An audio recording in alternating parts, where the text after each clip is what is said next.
2016 கேட்ட model some இது simplification. இது வந்து a square minus b square is equal to a plus b a minus b formula use பண்ணி போடணும். Formula இல்லாமல் ஷார்ட்கட் மெத்தட் நான் சொல்லித்தரேன் பாருங்கள். இது ஆல்ரெடி நான் சொல்லியிருக்கேன். First number 2 times, second number 2 times multiple பண்ணி நடுவில் மைனஸ் வந்தால் இந்த ஷார்ட்கட் யூஸ் பண்ணணும் அப்படின்னு நான் ஆல்ரெடி சொல்லியிருக்கேன். ஒரே 2 நம்பரை ஒரு டைம், ஃபர்ஸ்ட் நம்பரை 2 டைம்ஸ், செகண்ட் நம்பரை 2 டைம்ஸ் மல்டிப்ளிகேஷன் கொடுத்து நடுவில் மைனஸ் இருந்தால் இந்த 2 நம்பரையும் ஒரு முறை ஆட் பண்ணிக்கோங்க, ஒரு முறை மைனஸ் பண்ணிக்கோங்க. இந்த 2 நம்பரையும் ஒரு முறை ஆட் பண்ணிக்கோங்க, ஒரு முறை மைனஸ் பண்ணிக்கோங்க. அவ்வளோதான் ஆன்சர், முடிஞ்சது. ஸோ ஃபர்ஸ்ட் நம்பரை ஆட் பண்ணலாமா? 2.48. செகண்ட் நம்பர் பாருங்கள் 1.52. இதை ஃபஸ்ட்டு ஆட் பண்ணிக்கலாம். ஆட் பண்ண என்ன வரும்? 8 + 2 0, சாரி 10, 0 ரிமைண்டர் 1, 5 + 5 10, ரிமைண்டர் 1 இருக்கிறத இங்கே வச்சுக்கோங்க.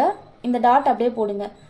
ஸோ இங்கே 4 கிடைக்குது. 4.00 அப்போது 4ன்னு அர்த்தம். ஓகேங்களா? நெக்ஸ்ட்டு இதை மைனஸ் பண்ணிக்கோங்க. 2.48 1.52 டிவைடட் பை, இதை மைனஸ் பண்ணால் என்ன கிடைக்கும்? 6.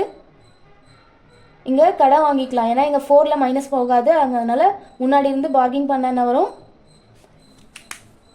ஒரு ப்ளஸ் பண்ணியாச்சு, ஒரு முறை மைனஸ் பண்ணிக்கலாம். மைனஸ் பண்ணால் என்ன வரும் பாருங்கள்? 8 - 2 6, 4லேருந்து 5 போகாது. ஸோ பக்கத்தில் கடை வாங்கினா என்ன வரும்? 14. 14ல் 5 போனதுன்னா 9. ஸோ டாட் வச்சுக்கோங்க. இங்கே ஆல்ரெடி 1 மைனஸ் பண்ணியாச்சு. அப்போது 1 - 1 0, அப்போ 0.96. இந்த 2 ஆன்சர்லையும் பாருங்கள் ஏதாவது வந்து இங்கே டினாமினேட்டரில் இருக்கும். ஸோ இது இருக்கா? அப்போ இது விட்டுடுங்க. ரிமைண்டர் என்ன இருக்குது? 4. அப்போ ஆன்சர் ஆப்ஷன் ஏ 4. ஸோ இது இல்லாமல் இது இருந்ததுன்னா டினாமினேட்டரில் அப்போ ஆன்சர் இது தான் வரும். தேங்க்யூ, பாய்.